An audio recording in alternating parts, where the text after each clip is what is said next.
Welcome, Ilan. Thank you, George. It's a very, very happy to see you here, really. So it's an honor to see you here.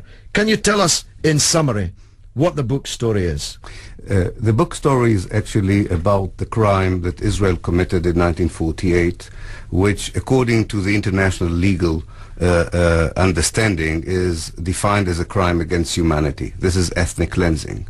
But the book doesn't only show how this crime was committed and how it was perpetrated, but also claims that, unfortunately, and I say it as an Israeli Jew, the idea of ethnically cleansing the Palestinians, who are the native population of Palestine, from their homeland is still the basis for the Jewish state, which means that the ethnic cleansing was started in 1948 but still continues until today. And the book argues that if you want to understand the Israeli policies in the Gaza Strip, the Israeli policies in Lebanon and in the West Bank, you have to understand that these are motivated by an ideology of ethnic cleansing, by creating an exclusive Jewish ethnic state in Palestine. This is something which has to be said openly, without any reservations, because it calls upon the international community not to allow these policies and these ideologies to continue to take place as the Palestinians continue to suffer. And this is the precondition for peace for both Jews and Palestinians in Israel and in Palestine. Well, you see, you say that it's a truth that must be told, and I strongly agree with that, because it's a sort of, if you'll forgive the New Testament allusion, it's the original sin.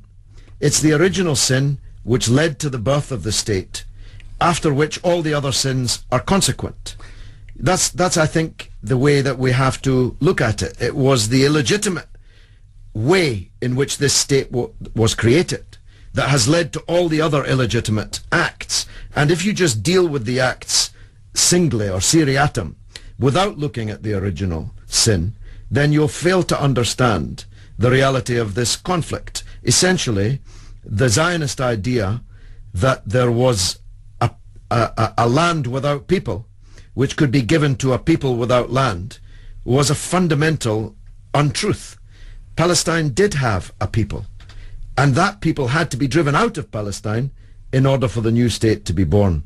Absolutely, and I think, like the concept of the original sin, it does show that there were also some positive ideas for Zionism. If you distance them from the fate of the Palestinians, it was legitimate to seek a safe haven for Jews that were about to be exterminated in Europe, and it was the right of the Jews, as any other people, to seek self-determination, but not at the expense of Palestinians, and not by dispossessing the Palestinians. And in fact, this is a call also on the Israelis to understand that they will never be able to be a normal nation as long as they don't admit the dispossession of the Palestinians, and as long as they won't reconcile to the idea that the victims and the Palestinian victims and the Israeli victimizers would have to share a joint fate in the land of Palestine, rather than the Israelis continuing to looking for ways of completing the dispossession that they began in 48. But I fully agree. In fact, you cannot understand the conflict today if you don't understand what Israel had done in 1948. Every peace effort to this very day has ignored this fact, because it was an American show, as we know. Yes. Well, you say that it has to be confronted. You'll tell us, no doubt, how many people in Israel are prepared to confront it. I'm here to tell you that very, very few of Israel's friends here in this country are prepared to accept it. Indeed, they phone here, no doubt some of them will tonight, with monotonous regularity, telling us that this is all a lie. They phone up and say that the Palestinians were not driven out of their land, that they left voluntarily. I've never quite understood that argument, because if that's true, well, let them go back. If someone left voluntarily, what conceivable reason could you have for denying them the right to go back? But of course, you know, and you sketch it in this book in great detail, you know that that just wasn't true, that the process of massacre and fear of massacre drove hundreds of thousands of Palestinians off their land, and they, of course, are denied the right to return. While any Jew anywhere in the world has a legally enshrined right of return to Israel, even if they've never been there, even if their great-great-great-great-grandfathers times 10 have never been there. They have a legal right to go there, whilst a Palestinian who it's admitted was driven out of there has no right to go back. Absolutely, and I think it's very important to understand that if you go to the United Nations and even the State Department definition of ethnic cleansing, it doesn't matter how people were dispossessed. Even if they left so-called voluntarily and they were not allowed to return, they were victims of ethnic cleansing. And the United Nations defines ethnic cleansing as a crime against humanity. And it declares in general that the only solution for victims of ethnic cleansing, regardless of how they became refugees, is their return to their homes. And secondly, I'm afraid that actually quite a lot of Israeli historians nowadays, although they admit that ethnic cleansing took place, they justify it. They justify it because they think that this is the only way forward to solve the intractable problem of Palestine. And I think that calling a spade a spade in this respect is the precondition for solving the conflict. I'm talking with Ilan Pappe, the author of The Ethnic Cleansing of Palestine, the man that John Pilger described as Israel's bravest, most principled, most incisive historians, a man who is fearless in telling the truth about Palestine. Ilan, I'm going to take a call from Bell in Falkirk, who wants to talk about the issues we're dealing with tonight. Bell, thanks very much for phoning Talk Sport. Tell us your point of view. I feel that there's been so many Palestinians killed in the last 2 or 3 weeks by Israelis, and nobody seems to be bothered. They just turn their head away and never think. All you're getting is a wee strip along the bottom of the television. 8 Palestinians being killed by Israelis and all, and nobody bothering. Nobody seems to care. Why do you think that is, Bell? Eh? Why do you think that is? I don't know. I just wonder why is the world turning their head against and know that there's so many Palestinians being killed in the last 2 or 3 weeks. Yeah.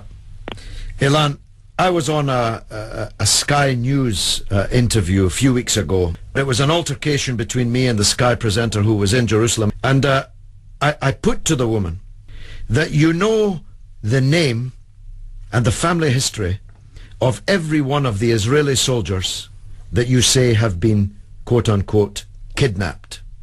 Can you tell me the name of a single Palestinian victim of the recent, just the last few weeks? I said, for example, the family that were killed on the beach in Gaza. Can you tell me the name of a single member of that family? And of course she was dumbstruck. It was inconceivable that she would know. Because, whether they know it or not, for Western commentators, the lives of Palestinians are worth less than the lives of Israelis, still less than the lives of British or American citizens. Is that common also in Israel? Absolutely. I'm afraid this is the same situation in Israeli media coverage. It's dehumanization of the Palestinian is part of the issue. And I think that we should really turn to alternative media sometime in order to get a better picture of what goes on and who are the Palestinians that are being victimized. But I want to add something to what Belle said. I fully agree with her point. A few weeks ago, I wrote an article that called the Israeli policies in Gaza genocidal. And I hesitated. I know that genocide is a very strong word. Yes. But I think it shows it's the explanation for what Belle was asking about. The Israelis' actions against the Palestinians are daily. It doesn't happen in one go. It's not one tsunami. It's not a disastrous event of one day or 1 week. It goes along throughout the years, and you lose the attention of the public in Britain, and therefore you have every now and then to show the cumulative effect of these policies and to understand that they are really harsh, even if they are there on a smaller scale on a daily basis. You look at 2005 and you say, my God, how many Palestinians have been mercilessly killed by the Israelis, how many houses have been demolished, how much land was expropriated, and this is just in the last year, not to mention the last 6 years, and so on.